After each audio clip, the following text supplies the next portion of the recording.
Welcome to the launch sequence.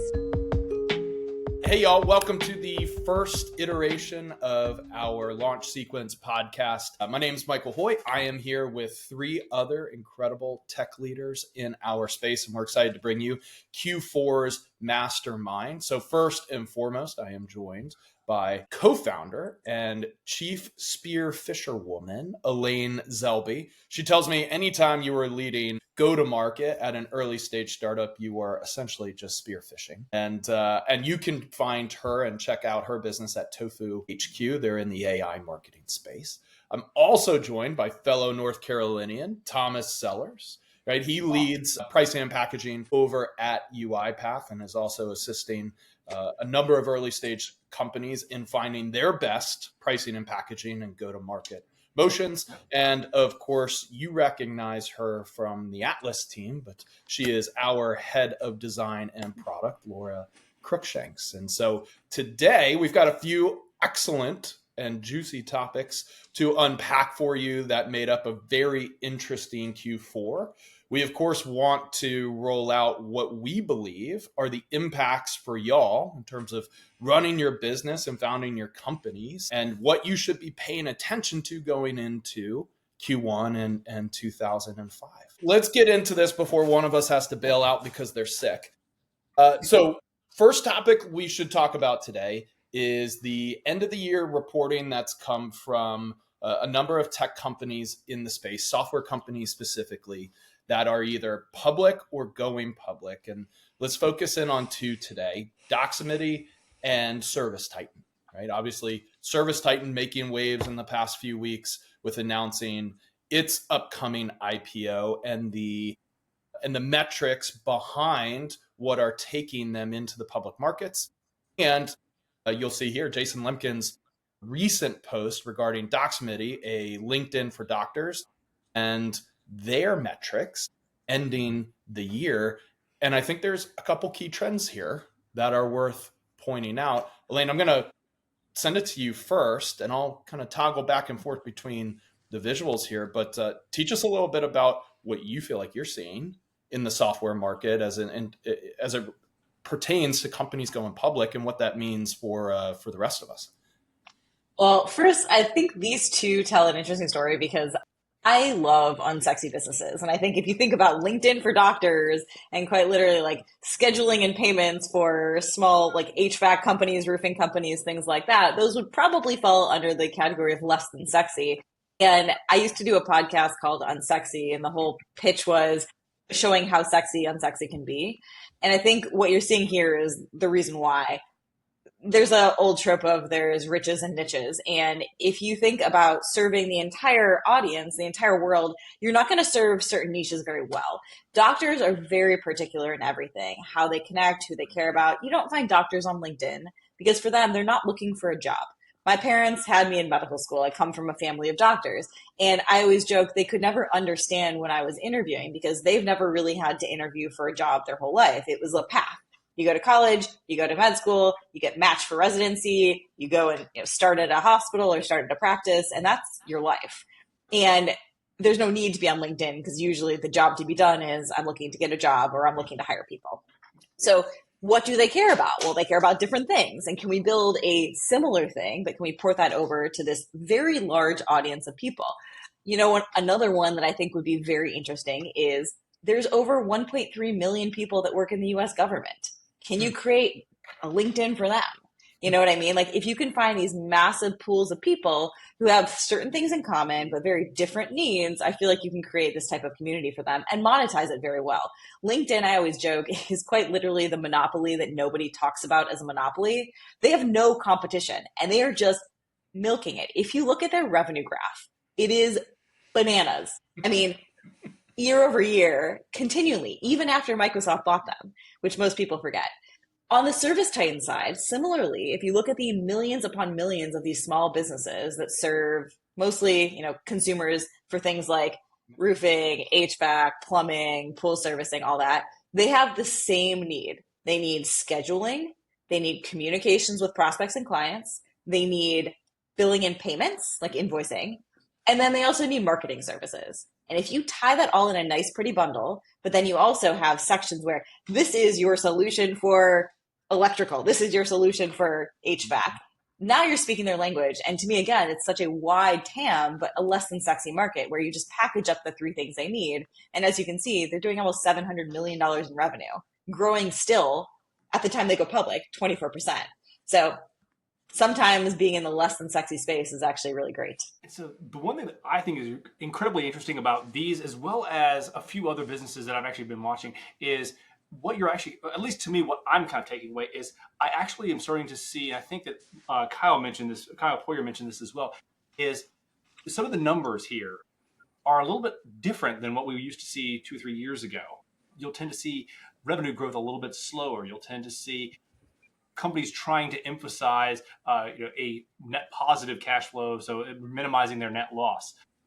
You're seeing a platform gross margin, an interest in making sure that the unit economics of whatever it is they're selling is actually profitable from a business standpoint. So ultimately, it's interesting because I feel like the IPO market in particular, and even a lot of smaller companies today, have been focusing on this. So like a lot of the IPO market, I think, has been calm because ultimately companies are trying to fix this sort of stuff to make the optics look good, to make then the IPOs all a bit more attractive. And so it's interesting to see, like in particular for me, like the year-over-year revenue growth of 24%.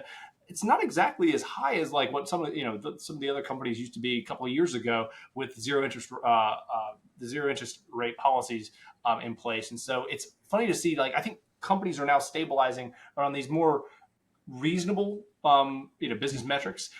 But I think that that's going to be here to stay for a little while, especially while the interest rates are where they are. I think those are excellent points. There are two things that I'm watching, right? That vertical software play, Elaine, that you mentioned with Service Titan and these unsexy businesses. It's an unbelievable opportunity for founders to get out there and build for a very specific buyer that hasn't been serviced with software in the past, or perhaps it's been 30 years since the software they use has been renewed. I have a good friend starting what could arguably be a Service Titan competitor in the roofing business, right? But is absolutely killing it because there is very little in terms of optionality for the founders of those types of companies. And so while the TAMs might be more narrow, goodness gracious, the actual upside I think is greater because of the amount of product you can build specialized to those customers. And then Thomas, unbelievable change in terms of what we saw 2 years ago, where 250 million in revenue, maybe you were like 300 million in revenue was kind of the gate you needed to pass to go public. Yep. And now it feels like if you're at 500, round up to $1 billion. Yeah. Now, if you're at 500, here's where we start thinking about going public, right? There's a lot more you need to show public investors to be able to prove we're a viable public company. When you were talking about your friend, I thought you were going to bring up Bronte and her business with the horse shows and like talk about vertical like specificity right there. She's narrowed it down to horse shows. And then what's next for her? Like dog shows, I think. You know about this, like they're still dealing with cash and like paper forms, and now she's like finally getting that whole market digitized, and you can make so much money. You kind of dovetail this with a kind of a future conversation of ours in the later in this show.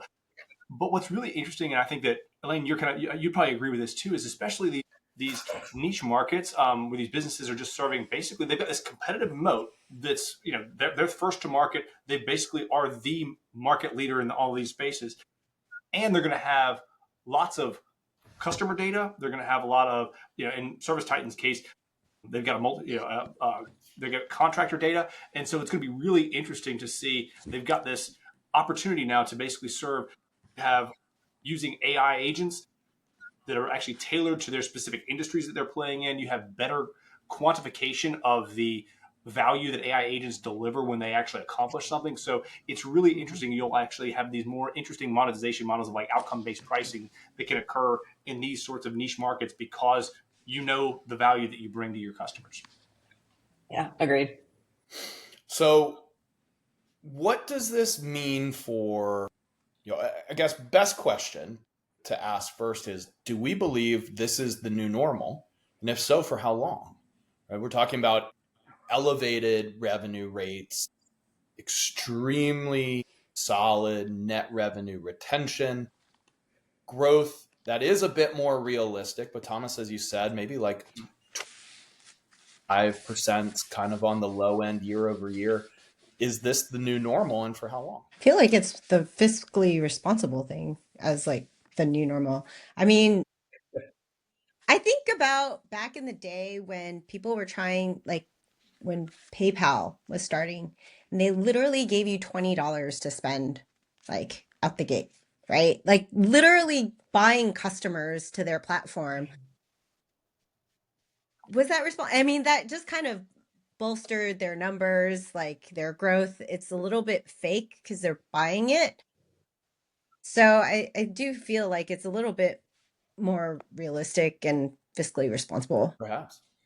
I don't know. I could make the argument on the PayPal thing, like CAC to LTV. If your LTV is 100 and your CAC was 20, like that's a great deal. I'll take that all day, every day. So I think it really just depends on the business.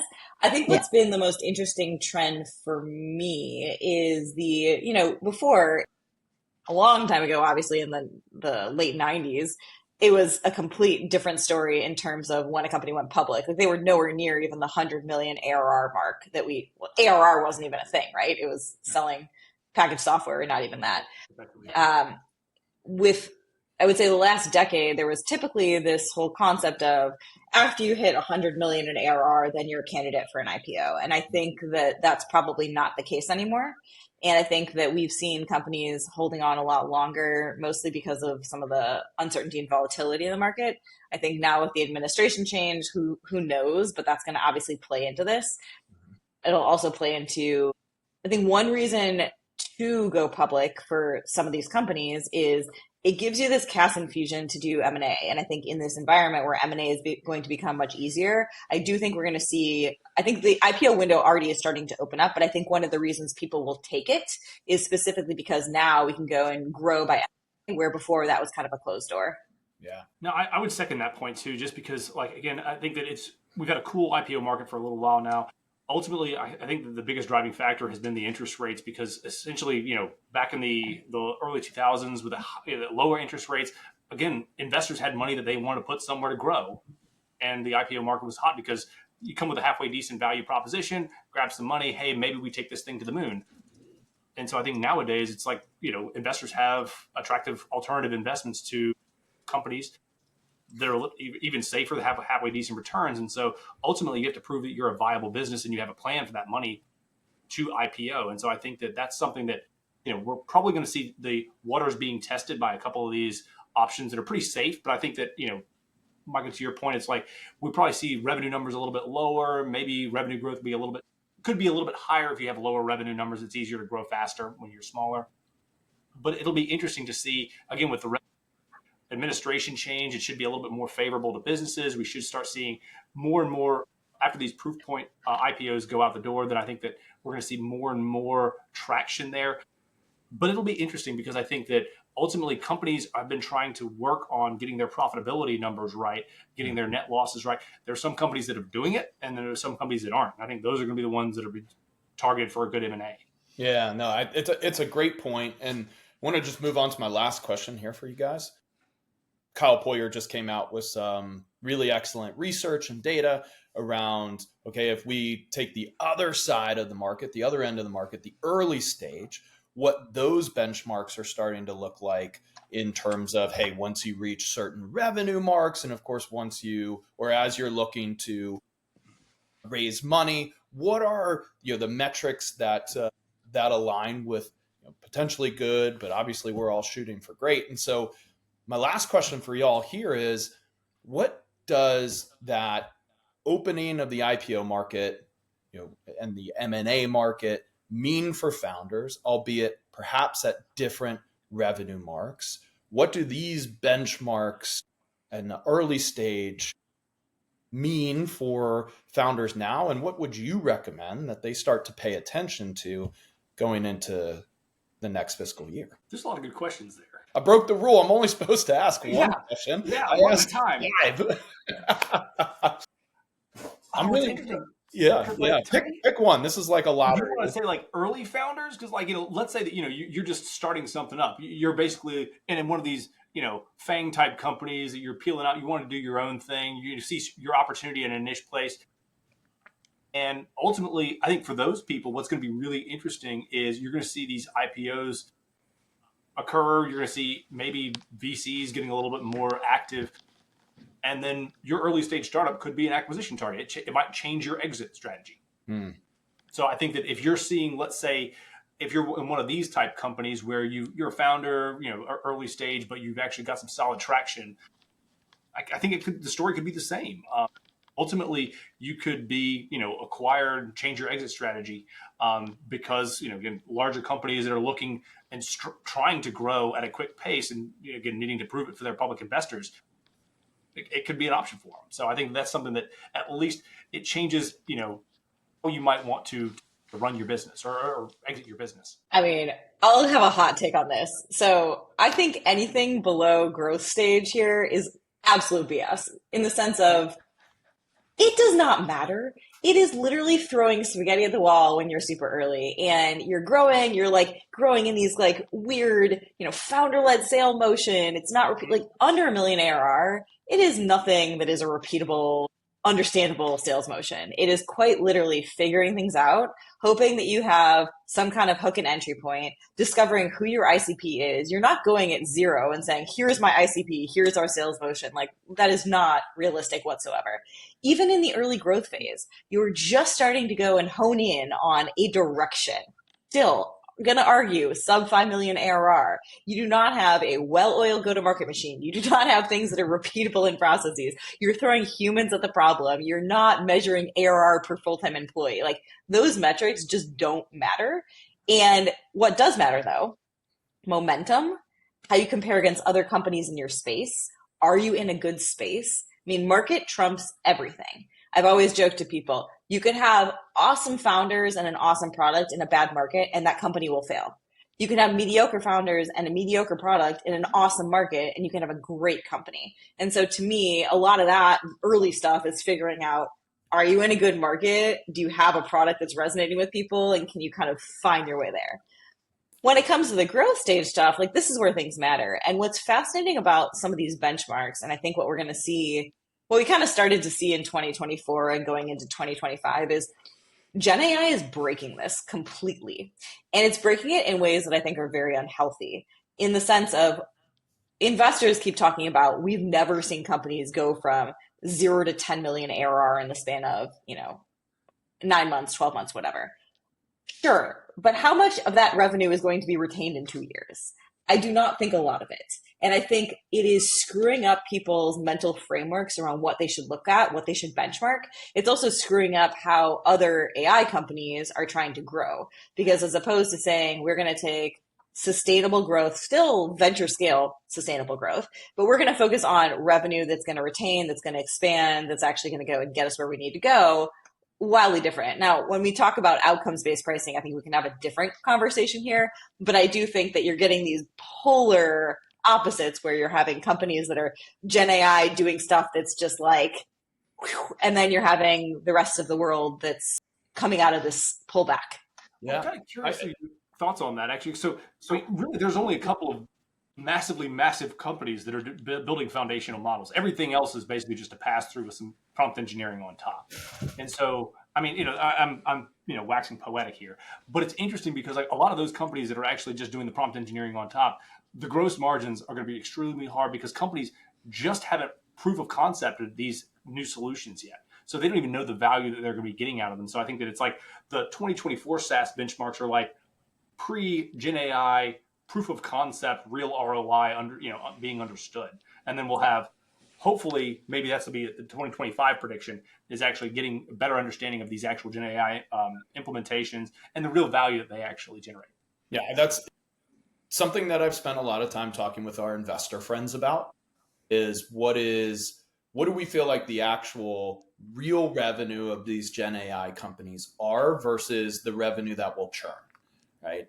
And we sell into a lot of AI companies, and we're starting to think about, okay, how much of this should we bank on potentially churning? Because I think we all know we are very much in a bubble. Elaine, as you said, as kind of the rest of the world has pulled back, this one has truly, truly accelerated. But my message to founders would be, don't get distracted, right? I love, Elaine, your kind of thought here, where it's not even until these growth stages where some of this matters. The only thing that matters for you right now is great market, great momentum, right? And Yep. everything else that is happening around you, this AI bubble, these brand new IPO metrics, right? These great IPO'd companies, don't get distracted, right? Build as solid of a product and as a business as you can early stage to show really great momentum, and then keep one eye on, hey, like how much runway you have, and continue to make sure that you've got enough. I don't think this game has changed. And to Thomas's point around most things at the application layer just being fancy prompts around some of these foundation models, I would argue that in general, there is zero technical moats to be had anymore. Even the foundation models do not have any kind of moat. There's 17 that are all trying to vie for position 1, 2, and 3, because ultimately there will be a couple winners. What I think wins is three things in this order. And I think to be a great company, you have to have at least two, if not three. First, you win on workflow. So really understanding who you serve and removing as much friction from the workflow as possible. Second, you win on distribution. So how have you created unique and proprietary distribution channels that can help you scale and help you gain some market share when it is a land grab opportunity? And third, you win on data. So through the process of working with these customers, are you aggregating some kind of unique data that can be used to help make your product better and make the outcomes of your customers better? I think if you do all three of them, then you can have an awesome winning company. If you do 2 out of 3, you have a chance. But I think those are the things that can actually create a moat these days. I love that. How early do you start thinking about that? We had that in our seed pitch deck before we even had a product. Yeah. I agree. I think I actually love where we are from a technology perspective, because it's going to challenge us to think more holistically about our businesses, right? Everything you just named falls into a different bucket, right? Some of it's a sales bucket, right? Some of it is an internal bucket. There are going to be many different things that we need to think about. The product still remain, well, the product becomes the data that you have, right? But to be able to accumulate that, you're going to need a really great initial product that drives value, and so that will remain important. But you're going to have to be multifaceted here, and the best teams will be able to master the multifaceted approach. Your differentiation is going to come in those buckets. Thomas, did you have something you wanted to say? Looks like I'm honestly, I'm kind of nodding along, because it'll be a fascinating world in the future in terms of how much of this AI tide actually persists after the kind of the hype dies down. But it does seem to be that there is this erosion of product competitive moat. But I think that ultimately there will be. I was thinking back on a challenge that actually we kind of struggle with in some of my day job stuff, is basically truly understanding your customer's workflow, and then removing friction from that in terms of your onboarding experience, the retention experience. And so that's something that I think that there's ripe improvement there that AI can assist with, or the foundational models can assist with. So I think that that's something that maybe be advice to founders, which is basically, look at some of the pain points you've actually got on your current product, current adoption approaches, understanding kind of the customer friction that you might have, either with onboarding, with understanding, with continue to get new value out of your product, and seeing ways that you can leverage some of the new stuff to help customers over that hump. I think I see a lot of companies trying to figure that out. Again, solving spaces like in the CS and or licensing fulfillment space. So I think that it's something that I think I'm interested in watching. So I ultimately agree with the point. Yeah, awesome. All right, I want to move us on. Another big story that came out actually more recently than the Service Titan story was the announcement from, and I've got his name right here, the announcement from Brett Taylor. Yeah, there you go. Your old buddy, Laura, at Salesforce. He was ex-CEO at Salesforce, is now rolled off and started a company called Sierra, an AI company. And they made a lot of noise this past week announcing that, hey, on the heels of Salesforce launching Agentforce to usage-based pricing, Sierra is going to launch their solution on a pure outcomes-based pricing model. Now, we're going to cover a lot of things here in these series, not just pricing and packaging, but this was big because, at least to my knowledge, and y'all can correct me if I'm wrong, this is the first company I've heard of that's truly saying we are going to base on outcomes, not just usage or activity. We will base on outcomes, and we've built the infrastructure to be able to determine those things. And it feels still a bit subjective, but I'm curious as to how y'all think this is going to play out for Sierra, and inevitably, like, what does this mean for the rest of the market? Yeah. I'll take a the one thing that I've actually seen, so Intercom and Zendesk actually also have outcome-based pricing model. I think Intercom actually had it's for maybe about a year now. Oh, great call. It's been a little bit, but it's fascinating because I love the whole concept of charging for value. It's revolutionary in terms of existing seat-based subscription approaches that companies are familiar with today. It represents a lot of change. And so I think that it'll be interesting to see how long it takes these type pricing models to actually propagate to the mainstream, because ultimately for a lot of companies that have shelfware, this is something that they see, but it would be so disruptive to their business to change that they can't even get to usage-based pricing, much less outcome-based pricing. But I think that this represents an opportunity, though, for a lot of smaller companies, more nimble companies, and I think that's a great thing for the market. Yeah. I think one of the hardest things about getting usage-based pricing out the door is really like that value and that jobs to be done, and like, is it this like tangible that's done, right? It's really hard sometimes to find that door, that threshold to cross to say something's done. Like, I think like you're saying with Intercom or even with Sierra, this is like customer service. And I think there are a lot of Zendesk, it's like tickets. Like, you get a complaint, you get a problem, that problem is resolved, that ticket is closed. Not, right? Right. It's a Like, clear you outcome. you get a solid stamp of like, this is done and it's moved on. It's not a lot of like, oh wait, I mean, yeah, like tickets can reopen, but like at least you get like at least a closed door for something at some point. And that is, that is an outcome, right?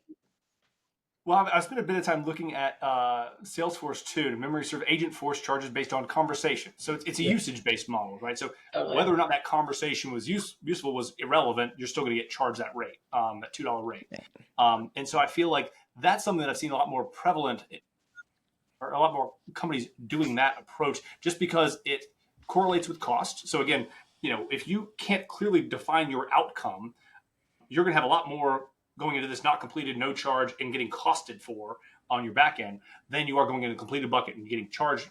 You can pass on that charge to customers. And so it will be interesting. I'm sure that companies are identifying ways to confirm if they were successful at accomplishing a end user's goal, and then building in basically telemetry to then understand how good are we getting, what is our completed rate, that then we could potentially look at charging based on a more modern approach like this.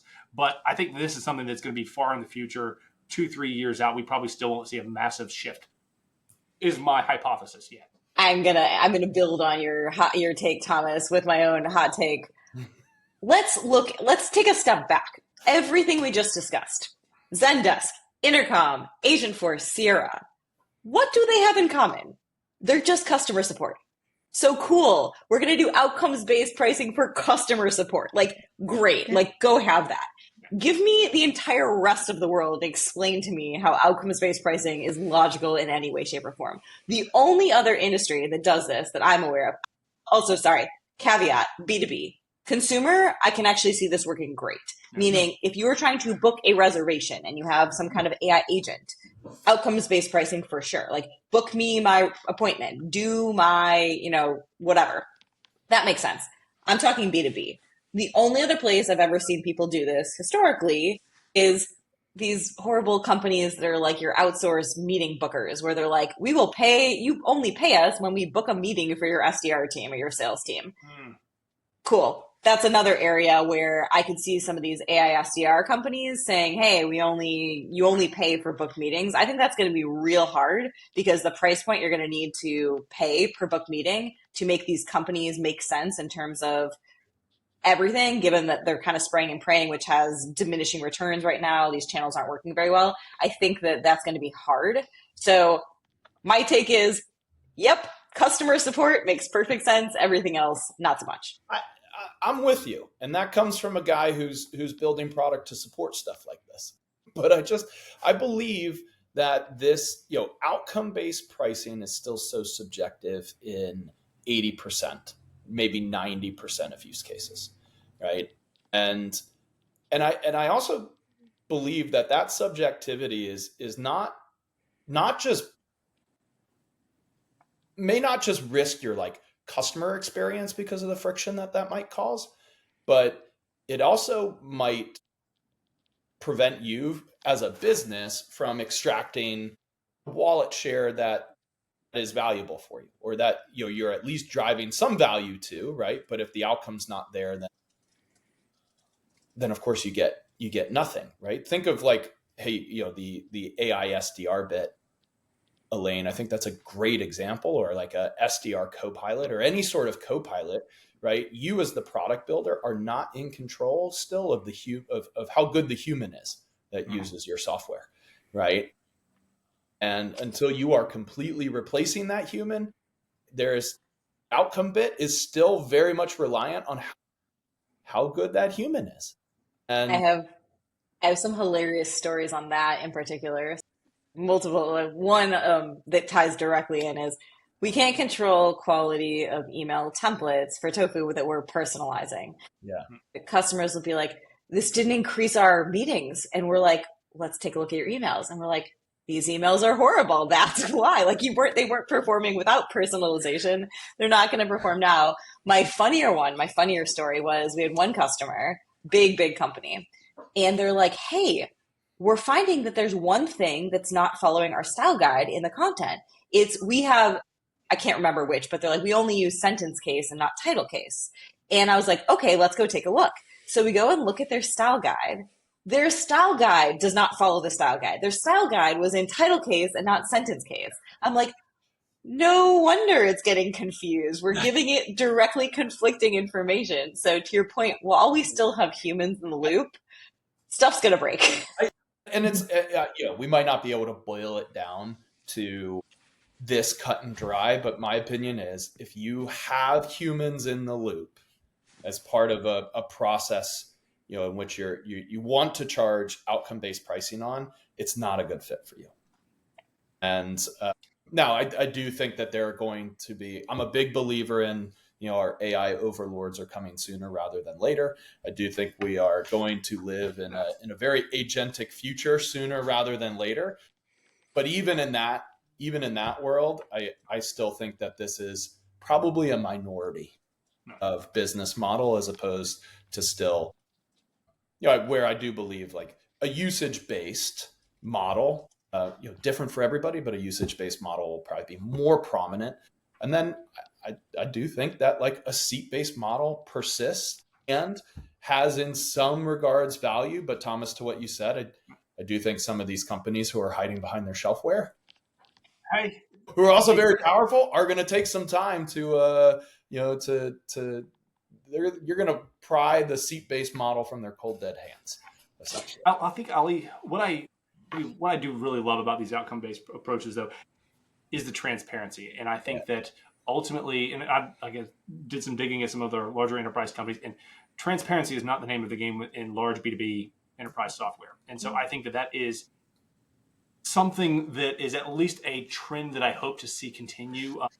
Maybe we don't get all the way to outcome-based pricing, but simpler, more transparent, obvious pricing that correlates to value without some sort of hidden fees, I think would be a market step in the right direction. What do y'all feel like it would take to, because that does feel like the more realistic, permeation through the, the majority of the market. What will it take for a majority of companies to have, transparent pricing and packaging that you can evaluate on? There's going to be a reason to change. The name of the game right now isn't that. Unless there's something that rocks the market, new entrants that are built up, smaller at scale, faster at execution, taking business away from the larger incumbent players, I don't see the reason to change. Mm-hmm. Yeah. I think that will happen, though, because that's what I expect in this new, I'd say the 2025 wave, is that you're going to start to see smaller businesses taking, pot shots at big companies and getting away with it. I think that'll be interesting to see. I do see that as, kind of going back to our first conversation, I do see that as an outcome of some of this zero interest rate environment evaporating, the inclusion of AI into our processes. I do see smaller companies able to compete with larger incumbents much sooner, right, than they otherwise would have. And Thomas, to your point, if they're bringing in a core value of transparency, then we very well could see that. Yeah. I mean, honestly, if you're operating between, let's say, choosing a new CRM, something along those, based on a usage approach, based on an outcome approach, versus the incumbent Salesforce, et cetera, and all the cumbersome pricing and packaging structure that they have in place today, I mean, yeah, you could pick the safe bet of Salesforce, but you're always going to have those few companies that are willing to pay and try the new, the actual new kid on the block. Yeah. I think it'll be interesting to watch those success stories, because ultimately, I think it'll happen in the main spaces, it'll happen in the peripheral spaces, it'll happen in the niche markets, and I think that's what's going to change people's minds around what makes pricing and packaging a competitive driver for companies. And I think one thing that's going to be hard is the big players will likely have complex pricing structures behind the scenes that they can hide because they don't want to publish it because it is complicated. They likely will stumble when they do have to put something out there, eventually when they do. That's something that's going to slow them down and open the window even more for the smaller companies to take more. Yeah. So I think people want explainability.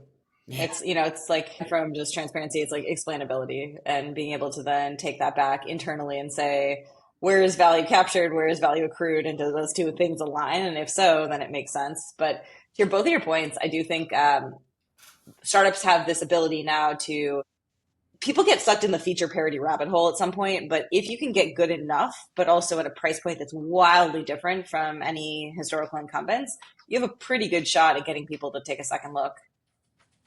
Yeah, 100%.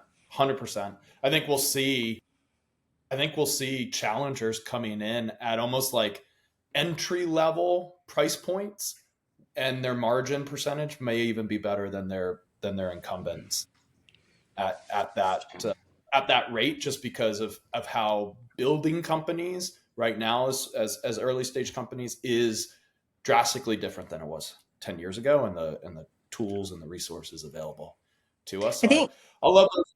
Oh, go ahead. Yeah. Oh, I was just thinking, Elaine, you mentioned like B2B and like AI is different from B2C. I do think, though, more and more people they expect more B2C experience in like the B2B space. So I think about, just when you buy software, it's always in these tiers or in these packages, but more and more people are expecting this made to order experience, like definitely like white glove, customized, and everyone's a snowflake. Everyone is unique. Everyone has different problems. And like, how can you expect my company or myself to fit into one of these tiers that you've built, they're just having some flexibility in all of that. Why are you guys laughing? We're all snowflakes. I'm a unique individual, just like everybody else. Yeah, wait a second. Come on. When I buy Snowflake, I'm a snowflake. I'm very different. I tell my sales rep that. Yeah. Yeah. My company is nothing like any company he's ever sold. Right. We all feel that way. We tell that to her. Yeah, everybody's unique. Everybody's different. Everybody has different needs. And so like, I do feel that like the lot of B2C, just you always see that bleed into B2B experiences. And I do think there may be like, it's really hard to manage made to order, customized everything today, right? But maybe that's what something Alice can do really well, is be able to help all that management. Or I mean, yeah, it's hard because you have sales teams now that have to be able to understand these packages or be able to sell it the right way and understand the value. But maybe there's these products like us, we can make that easier to handle made to order and everything, and help with all those renewals and cross sells and everything. I know this is going in a slightly divergent direction, but Thomas, I'm actually really curious to get your take on this, given your kind of expertise in pricing and packaging. So, what I've seen, I've worked with PLG companies, companies that sell like definitely not self-serve, but smaller things where this is your price and this is your package. And then you get to enterprise. And when it comes to enterprise, what I have found is it kind of doesn't matter whatever your pricing actually is. It's a negotiation. And it's literally like one of my favorite books on negotiation is Never Split the Difference by Chris Voss. He was a former hostage negotiator.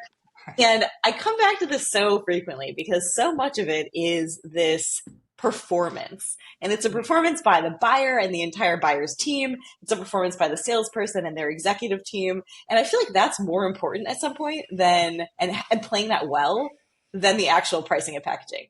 What are your thoughts? Well, that's that is a very interesting observation, and it is incredibly fun because I wonder if the zero interest rate policy actually created a lot of the PLG businesses, because ultimately, all right, sure, we can build it and they will come. We can offer free and just pay for everybody, and then hope that 1, 2, 3% of those free users actually transition and pay. I think now that you see that rate policy go away, well, now the product-led motion isn't looking as attractive anymore, and their money's not there to actually go out and do it anyway, because you have to pay the bills somewhere to keep the lights on. So you then transition to like what this, you're typically enterprise B2B space, and ultimately like the reason why you're seeing metrics like the ARR per FTE is because ultimately like those big enterprise companies can get one massive contract, negotiate. So you have your crazy high list prices, build it however you need to with your pricing majors underneath it. But ultimately, like when you need a CRM, you're buying SFTC and you're willing to pay $1 million for that contract. Like, you need like what, 1, 2, AEs to land that big customer opportunity. And so that one size price on your website can't capture that massive fish. And so like that's where you see this like, crap, in order to make my business work, I can't do it PLG volume. I've got to do it spearfishing, the big fish. Yeah. And you do it with an enterprise motion. The negotiation, I think it kind of insists upon itself sometimes, which is like you're going to have your procurement team at the buyer, you're going to have your sales team at the vendor. You got to have the negotiations back and forth, and it kind of exacerbates the sales cycle some of the time. But ultimately, like there's a lot of value that buyer likely has, economic value, that then ultimately the vendor is trying to capture and show the profitable growth rates that basically investors love. I 100% agree. I have a quick question, and I wonder if it would make a difference. There will always be a transactional sale, and there will always be an enterprise sale. Yeah. Right. And I, where those start and begin, I think will fluctuate. And Thomas, I tend to agree with you that a lot of the zero interest rate stuff helped push along this idea of product led. Now I'm a big believer that the way that people have bought software is changing and there's no reversal on that. Like, we want to talk to humans further and further along inside of that process, right? And so you want to experiment with it first, 100%, and then right? talk to somebody. Value first, and I do believe that's here to stay. So I don't think that like product led is a concept is going anywhere. Yeah, Maybe, I agree. Yeah. But I wonder in those enterprise sales, because we used to do this a lot at Pendo, is pricing transparency something that actually speeds up those sales without actually derailing how much wallet share you can accomplish? And we'll leave that for another time. I just want to outro everybody here. It's been an awesome conversation. Elaine, Thomas, Laura, in that order. Let's real quick just tell people where they can find you, your website, of course, if they want to learn more. Absolutely. Our website is TofuHQ.com. I'm just Elaine at TofuHQ, and I'm on LinkedIn a lot. So if anybody wants to hit me up there, I'd love to have a conversation. Yeah. So I'm also popular on LinkedIn, I would say that, but that's the best spot to reach out to me. I love helping companies, small, large, with monetization questions. So feel free to hit me up there. I'm Laura. I work with Mike Hoy at Atlas, and our website is runonatlas.com, and you can find me at Laura at runonatlas.com. And I'm also on LinkedIn. If you need me, you can book an appointment with me through LinkedIn. Thanks for watching the Launch Sequence podcast. We'll see you next time.